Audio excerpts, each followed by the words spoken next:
Hola amigos de nuestro podcast Telco Superligero. Gracias por escucharnos una semana más. Y esta, si os parece, vamos a tratar de dar un vistazo, ya sabéis, rápido como siempre, a uno de los temas que estructuralmente más importantes son, ¿no? Pues para la industria telco a nivel mundial y en el caso particular de España. Es en realidad mirar un poco hacia el pasado, pero creo que merece la pena porque nos explica muchas de las claves por las que hemos llegado hasta aquí y también cuáles serán las claves, ¿no? Las pautas que veremos en el futuro. Y muy probablemente también tenga un importante componente sentimental, ¿no? Que fija también, digamos, que el sentir, ¿no? El estar y el comportamiento de la industria telco, insisto, a nivel mundial, pero de manera muy particular en España. Y es que hoy vamos a hablar pues, de la evolución de los servicios de voz, de la voz en general en España, ¿no? Eh, Antes de empezar, algo que puede parecer obvio, ¿no? Pero hemos nacido para hablar, ¿no? Y este podcast pues es un ejemplo, ¿no? De eso.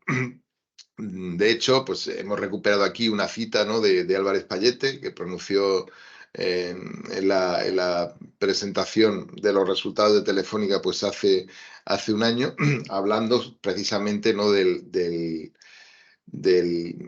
digamos que de la evolución de Telefónica, ¿no? Que nació pues hace más de 97 años, bueno, va a cumplir pues pronto sus 100 años, ¿no? Para comunicar a las personas a través de la voz. De hecho, Telefónica, telefonía, ¿no? Pero nuestro mundo cambió, decía el propio Payete, para no volver. De la voz pasamos a los datos. Efectivamente, eso es completamente así, es un buen resumen y hay gráficas que lo demuestran, ¿no? Si miramos, por ejemplo, la evolución de los ingresos de telefonía, los ingresos de voz por Q, vemos que el máximo, el pico de la gráfica, se obtuvo en 2007, hace ya pues 16 años, ¿no? Casi 17. Y está asociado a un gran incremento, ¿no? de los ingresos que se obtenían por la voz móvil. En aquella época la voz fija ya había comenzado a decaer, pues fundamentalmente porque estaba siendo sustituida por la voz móvil, ¿no? Lo que durante mucho tiempo fue, digamos que la principal amenaza del sector. Pero ahora ya no es, ahora ya no es así, desde luego. Esos ingresos de voz, que insisto, eran la clave en el 2007, pues ahora son poco más que una característica, ¿no? Que está dentro del sector y que, bueno, que tiene digamos que el peso que tiene. Lo cierto, no obstante, es que los ingresos pues están saturando su descenso y de alguna forma, en particular lo de la voz móvil, de alguna forma pues reducen su caída de manera interanual, ¿no? Pues tomando un plazo en los últimos 3 años, desde el 2020 hasta ahora, de manera que incluimos el efecto de la pandemia, los ingresos por servicios de voz móvil se han reducido un 5% y los ingresos por voz fija se han reducido un 30%. Pero recordad, la parte fundamental de la historia es que esto era todo el sector en el 2007, ¿no? Y que era una industria que nació para dar respuesta a una necesidad básica de las personas y prácticamente 100 años después, 75, pues lo había conseguido, ¿no? Ese fue el momento culminante de la industria de la telefonía, ¿no? Eh, si ahora miramos esto no solo por ingresos, sino también por minutos, por el uso del servicio, pues podemos ver que el uso del servicio también está descendiendo, ¿no? Hablamos cada vez menos por teléfono, pero sobre todo lo hacemos eh, menos por teléfono fijo, que aquí tenemos la doble amenaza, ¿no? De otras maneras de hablar, ¿no? Y fundamentalmente la sustitución de la voz fija por parte de la voz de la voz móvil. De hecho, los minutos, en este periodo que os mencionaba antes, el uso de la red que os mencionaba antes, desde el 2022, pues se ha reducido un 11% en el caso de la voz móvil y un 57%, ¿no? en el caso de la voz fija. Fijaos también en que el uso desciende más rápidamente que los ingresos, lo cual indica que la industria pues también está sabiendo cómo acomodar muchos años después, ¿no? Pues digamos que esta caída. Ante esto debemos preguntarnos, ¿en realidad cada vez hablamos menos? Bueno, la respuesta debe ser, cada vez hablamos menos así, porque los minutos llevan implícita la metáfora de la llamada. Alguien coge un teléfono, marca un número de destino y al otro lado, probablemente muy remoto, ¿no? Pues un teléfono suena. Y otro alguien, la parte B, pues descuelga. Y ahí se establece una conversación, eso es lo que se llama una llamada. Pero esto ya no tiene por qué ser así. Ya no hay por qué hablar con esa metáfora, si queréis, tan extraña que no se ajusta nada, ¿no? A cómo funciona nuestro cerebro y nuestra vida. Así que, ¿dónde se han ido todas esas voces, ¿no? ¿Hacia dónde han migrado? Bueno, lo que sucede, como comentábamos, es que la metáfora de la llamada pues está agotando, ¿no? Si consultamos el panel de hogares de la CNMC, vemos cuáles son nuestros usos favoritos, ¿no? Online, nuestros usos favoritos de comunicaciones. Y digamos que para sorpresa de muy pocos, nuestro uso favorito es el envío de mensajes a través de aplicaciones como WhatsApp. El 70% de los españoles usan ese tipo de servicios, fundamentalmente WhatsApp, con una mayoría abrumadora, varias veces al día. Es decir, lo, lo hacemos muchísimo, ¿no? Es lo que más nos gusta. La segunda aplicación, la segunda actividad de comunicaciones que continuamos haciendo, con casi un 35%, es hablar por teléfono. Es decir, estamos usando esa metáfora que os decía de la llamada, bueno, que sigue viva ahí. Sin embargo, cuando se trata de migrar la idea de llamada, bueno, pues las cosas no van tan bien. Solo el 11% de los españoles usan WhatsApp o servicios similares, insisto, fundamentalmente WhatsApp, para hacer ese tipo de llamadas. Lo que está sucediendo, sin embargo, es que nuestra tercera actividad favorita, que es la primera vez que se reporta, si no recuerdo mal, en el panel de hogares y que muy probablemente continúe creciendo de manera muy rápida, pues tendremos que esperar al menos un semestre para saberlo. Bueno, insisto, nuestra tercera actividad favorita es mandar notas de voz, ¿no? Como muchos de nosotros sabemos. Prácticamente un 30% de los españoles, según, insisto, el panel de hogares, envían notas de voz varias veces al día. Insisto, está prácticamente empatado con el uso del teléfono para llamar. Es decir, la voz es cada vez más, pero desde luego las llamadas son cada vez menos, como hemos visto. Hay claramente un cambio de metáfora, una migración, ¿no? en cómo usamos las herramientas para comunicarnos y cómo de tener que adaptarnos a lo que nos ofrecía la industria, pues hemos encontrado un nuevo camino, ¿no? Que probablemente, para bien o para mal, se acerque más, ¿no? a la manera en la que nos gusta comunicar. Pero no son solo las notas, hay más áreas de innovación, ¿no? Pues aquí os traigo algún ejemplo. Zoom, como sabéis, es la aplicación que de alguna forma capitalizó, ¿no? el éxito de la videoconferencia durante la pandemia, que ha conseguido ser integrada pues, en varios cientos de aplicaciones diferentes. Es decir, estamos incluyendo la voz, de alguna manera, pues en entornos que no son propiamente de voz, sino como de una facilidad, una capacidad de valor añadido. De hecho, prácticamente cualquier aplicación, ¿no? que permita a las personas interactuar acaba o tienes que acabar incluyendo funcionarios de chat y ahora también pues de algún tipo de voz, ¿no? Y hay más ejemplos.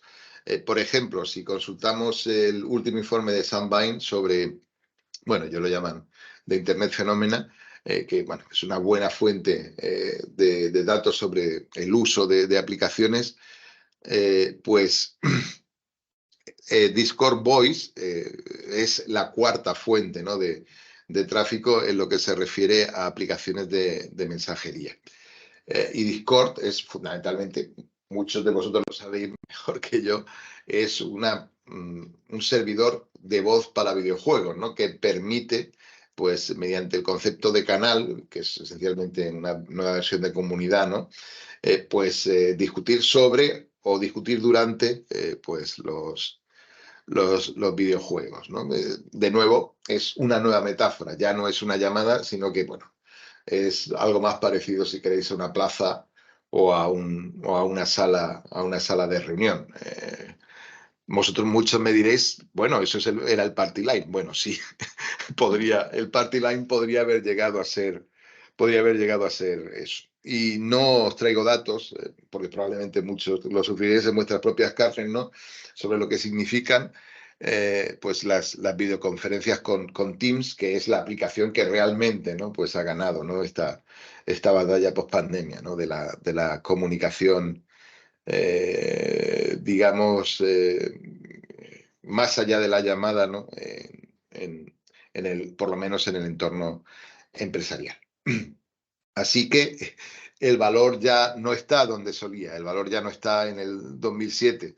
De hecho, cuando pensamos en el año 2007, a mi cabeza viene como un concierto barroco para oboe, ¿no? Otra época remota con música extraña e instrumentos, insisto, como el oboe o el fagot, ¿no?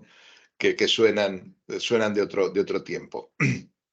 He estado ojeando pues, para preparar este episodio, pues un catálogo, ¿no? que ha caído en mis manos, ¿no? de Phone House en el año 2007. Durante aquella época, el catálogo de Phone House, digamos que era la publicación a revisar, ¿no? Si querías estar al tanto, ¿no? de las últimas novedades sobre los terminales que estaban llegando al mercado, ¿no? Y en aquel momento, precisamente, esa era la principal palanca de marketing. El terminal que te ofrecían, el precio al que podías conseguirlo, si lo asociabas o bien a una tarifa prepago o a un contrato. De hecho, las tarifas de voz eran probablemente pues, uno de los animales más sofisticados, ¿no? que ha llegado a construir la industria, ¿no? Preparando esto, pues también hemos recuperado, ¿no? pues, la estructura fundamental, ¿no? de cómo eran las tarifas de voz de Movistar precisamente en ese mismo año, en el 2007. Para empezar, el importe de la llamada dependía del destino, fundamentalmente fijo o móvil. Por supuesto, no entramos en llamadas internacionales. Dependía también de la hora del día. Había algo que había que tener en cuenta, que era el valor de establecimiento de la llamada. También tenías que poder negociar si se cobraba por segundos o por minutos, si había una duración mínima de la llamada, más allá del propio establecimiento, y tenías que manejar también conceptos como el mínimo mensual incluido en el propio contrato. Esto sí que es muy similar a lo que pasa ahora. Y por supuesto, tenías que decidir si usabas el servicio en la modalidad de prepago o con contrato, ¿no? Y a esto habría que añadir las tarifas de envío de SMS, ¿no? Que es también otra historia que se podría eh, contar. Hoy, como sabéis, toda esa complejidad pues ha desaparecido. La voz fundamentalmente se trata como una característica para la que se tiene o bien una tarifa plana o un bono de minutos enorme. Como veis, eso está funcionando en la industria, que está consiguiendo de alguna forma manejar el descenso de ingresos frente al descenso de tráfico. Y digamos que las decisiones que tienes que tomar, pues aluden fundamentalmente al tamaño de tu bono de gigas, ¿no? al mes en banda ancha móvil. Por supuesto, existen todavía versiones prepago, pero son minoritarias si se compara con los valores en los que estábamos en aquel momento. Y por supuesto hay muchísimos más ámbitos de sofisticación porque la industria no ha parado. Pero digamos que los días de la voz se marcharon para siempre y con ellos la industria cambió radicalmente en estos 16 años, ¿no?, que os estábamos contando. Si queréis resumir, digamos que el episodio de hoy, si queréis que os cuente, ¿no?, las principales conclusiones, eh, bueno, pues como hemos dicho, la industria, y como reconocía pues el propio José María Álvarez Pallete, ¿no?, la industria actual de las telecomunicaciones nació por y para la voz. Casi 80 años después de su nacimiento, ¿no?, consiguió, digamos que el pico, consiguió llegar al culmen para el que había sido diseñado, que corresponde al pico de la telefonía móvil, y a partir de ahí, bueno, pues a partir de ahí, pues todo ha sido decaer fundamentalmente en lo que se refiere a los servicios de voz. Actualmente, estos servicios, por los ingresos que reportan, pues pueden ser considerados marginales, aun siendo importantes. Estamos hablando de un montón de dinero todavía, como hemos visto, y continúan su declive, pues, aunque ya de una manera mucho más lenta, especialmente en el caso de la voz móvil. El, el descenso de los ingresos está asociado también a un descenso en el uso. Eso no tendría por qué ser así, pero está pasando y está pasando también de manera continuada, incluso, insisto, en la telefonía, en la telefonía móvil. Sin embargo, y como hemos dicho, es imposible que la voz desaparezca, la voz solo puede ir a más. Así que lo que ha pasado es que se ha transformado y está en otros sitios que están fuera completamente del alcance de los telcos, ¿no? Pues servicios más o menos cercanos, como el propio WhatsApp que comentábamos, ¿no? Y digamos que, por decirlo finamente, la epidemia de las notas de voz, o otro tipo de usos, pues como hemos visto Discord, o por supuesto Teams, ¿no?, que es la aplicación que estoy usando yo ahora para comunicarme con vosotros, aunque no lo parezca. Y así es como ha funcionado la innovación en esta industria, es decir, esa migración, ese cambio, esa transformación total y esa reducción de los ingresos, ¿no?, son la historia que una industria que, ya os digo, va a cumplir 100 años, pues no acaba de poder digerir, ¿no? Y esa es, bueno, en mi humilde opinión, ¿no?, una de las claves de lo que se ha dado en llamar, ¿no?, la enfermedad telco, ¿no?, la maladie telco, que bueno, que es un tema que se repite recurrentemente, ¿no?, y del que con unas u otras versiones, más o menos pasivas, más o menos agresivas, vemos argumentos, ¿no?, renovados prácticamente cada semana. Y esto es todo lo que os quería contar hoy. Muchas gracias por escucharnos. Nos hablamos.